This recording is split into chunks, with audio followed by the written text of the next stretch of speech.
Labour candidate Sadiq Khan is leading the London mayoral elections race.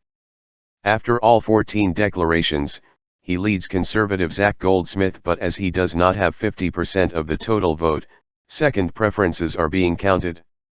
Labour are also the biggest party on the London Assembly, having won 9 out of 14 constituencies. In total, 43% of voters chose Labour for the Assembly, while 31% went for the Conservatives. The Green Party had the third most votes. Voter turnout was 45%, an increase of 7% on 2012.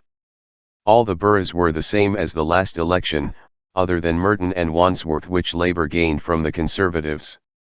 The other Labour boroughs are Barnet and Camden, Brent and Harrow, City and East, Ealing and Hillingdon, Enfield and Haringey, Greenwich and Lewisham, Lambeth and Southwark and North East. The Conservatives held Bexley and Bromley, Croydon and Sutton, Havering and Redbridge, South West and West Central. As the counting got underway, Mr. Khan said, "I am always nervous. I am the least complacent person you will find, but I also enjoy good weather, so I'm enjoying the good weather today," he said. "I loved the campaign. I have always enjoyed talking to Londoners, and the last 24 hours have been fantastic." Voters were able to choose first and second preferences for mayor, and 2 types of London Assembly member, one for their area and one for the city. Whoever becomes the new mayor holds the largest personal mandate for any political office in the UK.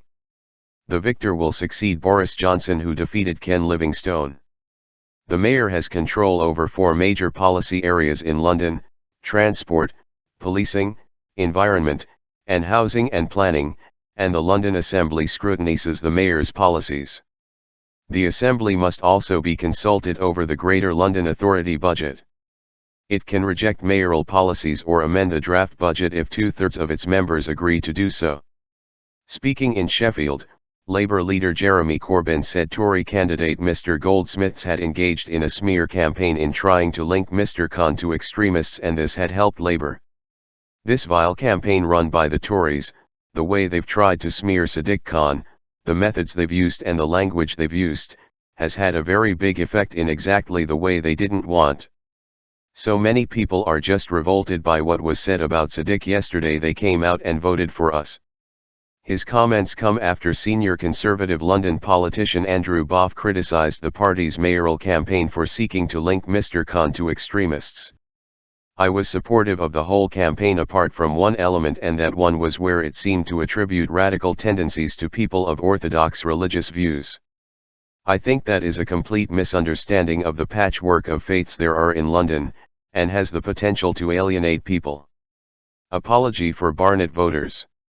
Meanwhile, outgoing Mayor Boris Johnson thanked the capital for his 8 years in office, as he sent his final messages from the official London Mayor Twitter account.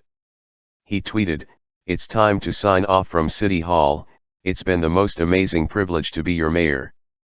Barnet Council apologised to voters on Thursday, and an investigation has been launched after many people were turned away from polling stations in the borough because their names were missing from the poll list. It confirmed all 155 polling stations had been affected, but said staff had accurate registers by 10:30 BST.